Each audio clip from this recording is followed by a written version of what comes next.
குழந்தை பிரதிஷ்டைக்கு வந்திருக்கிற பிள்ளைகள் நீங்கள் முன்பாக வரும்படி அன்பாய் கேட்கிறேன். ஆலயத்தில் வந்து ஆமென் தேவனுடைய சமூகத்திலே அவர்கள் பிள்ளையை கொண்டு வந்திருக்கிறார்கள். குழந்தை பிரதிஷ்டை என்பது இது ஒரு பேர் வைக்கிற விழா கிடையாது. அதை நம்ம தெரிஞ்சுக்கணும். வெளியில் போய் இப்போ சில இடங்களிலே மற்றவர்கள் போல பேர் வைக்கிற விழாவும் கிடையாது. இது ஒரு சடங்காச்சாரமாய் செய்கிறதும் கிடையாது. இது ஒரு தெளிப்பு ஞானஸ்தானமும் கிடையாது. அப்போ குழந்தை பிரதிஷ்டைனா என்ன? ஒரு ஆவிக்குரிய சபையில் குழந்தை பிரதிஷ்டைனா என்ன என்றால், பெற்றோர் அவர்கள் தேவனுடைய சமூகத்தில் வந்து கர்த்தர் முதலாவது அவர்களுக்கு கொடுத்த பிள்ளைக்காக தேவனுக்கு அவர்கள் நன்றி செலுத்துகிறார்கள். ஏன்னா வசனம் சொல்லுகிறது, பிள்ளைகள் கர்த்தரால் வரும், அல்ல சொல்லுங்க, பிள்ளைகள் கர்த்தரால் வரும் சுதந்திரம். அந்த சுதந்திரத்தை அவர்கள் இந்த கையில வச்சிருக்கிறாங்க. கர்த்தர் கொடுத்த கிஃப்ட் அவங்க கையில வச்சுட்டு அந்த கிஃப்டுக்காக முதலாவது தேவனுக்கு நன்றி செலுத்துகிறார்கள். இரண்டாவது, இந்த பிள்ளையை ஆண்டவருக்குள் வளர்ப்போம் என்று நம்ம எல்லாருக்கும் முன்பதாக அவர்கள் வாக்குறுதிகளை, நல்ல தீர்மானத்தை அவர்கள் எடுக்கிறார்கள். இதை ஆண்டவர் கேட்கிறார். ஒரு வேலைக்காரனாக நான் அந்த பிள்ளை ஆசீர்வதிக்கிறோம், சபையாக நம்ம எல்லாரும் சேர்ந்து அந்த பிள்ளை ஆசீர்வதிக்கிறோம். அந்த பிள்ளை இந்த சபைக்கு வருகிற நாட்களிலே ஒரு பெரிய ஆசீர்வாதமாக கர்த்தர் மாற்றுவார். சபைக்கு மாத்திரமல்ல, சமுதாயத்துக்கும் தேசத்துக்கும் கர்த்தர் அப்படி மாற்றுவார். அதுதான் ஒரு ஆவிக்குரிய சபையின் குழந்தை பிரதிஷ்டை. கர்த்தர் ஆசீர்வதிப்பார். பிரசங்கம் போதும் நினைக்கிறேன், குழந்தை பிரதிஷ்டைக்கு போயிடலாம்.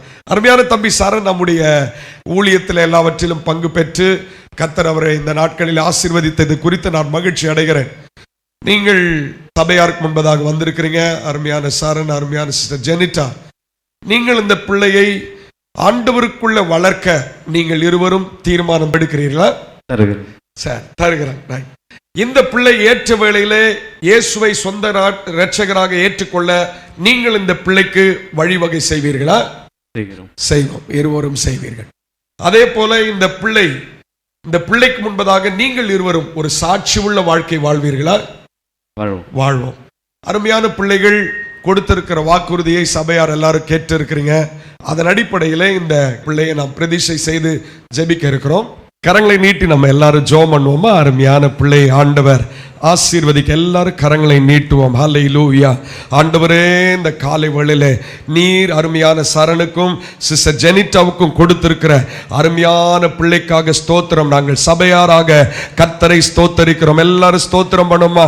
ஸ்தோத்திரம், ஸ்தோத்திரம், ஸ்தோத்திரம், ஸ்தோத்திரம், ஸ்தோத்திரம், ஸ்தோத்திரம். உம்முடைய சுதந்திரத்திற்காக, நீர் இந்த குடும்பத்துக்கு கொடுத்த இந்த விசேஷமான சுதந்திரத்துக்காக, இந்த பரிசுக்காக முதலாவது நன்றி செலுத்துகிறோம். அருமையான மகளுக்காக ஸ்தோத்திரம். அவள் கருவாக உருவான நாளிலிருந்து கரங்களிலே குழந்தையாக வரும் வரைக்கும் நீர் காத்து நடத்தினீரே, அதற்காக நன்றி செலுத்துகிறோம். இந்த வேளையிலும் காலை வேளையிலே ஒரு வேலைக்காரனாக கரங்களில் வைத்திருக்கிற இந்த பிள்ளையை பிதா, குமாரன், பரிசுத்தாவின் நாமத்தினாலே இந்த பிள்ளையை பெனிட்டா ஜெபி என்று நான் ஆசீர்வதித்து பிரதிஷ்டை செய்கிறேன். உம்முடைய நாமம் மகிமைப்படுவதாக. இந்த நாளிலிருந்து ஒரு விசேஷமான கரம் அருமையான பிள்ளையை தாங்குவதாக. உம்முடைய பிரசன்னம் பிள்ளையை மூடுவதாக. கர்த்தருக்கு பயந்து வளர்கிற ஒரு பிள்ளையாக, சிறு வயதிலே தேவனுடைய வசனத்திலே வளர்க்கப்படுகிற ஒரு பிள்ளையாக, ஆண்டவருக்குள்ளே நடத்தப்படுகிற ஒரு பிள்ளையாக இருக்க கிருபை தாரும். இந்த பிள்ளை சபைக்கும் குடும்பத்துக்கும் சமுதாயத்துக்கும் எப்பொழுதும் சாட்சி உள்ளவளாக இருக்க கிருபை தாரும். மனதார ஆசீர்வதிக்கிறோம். பிள்ளைக்கு நல்ல சுகத்தையும் ஆரோக்கியத்தையும் கொடுப்பீராக.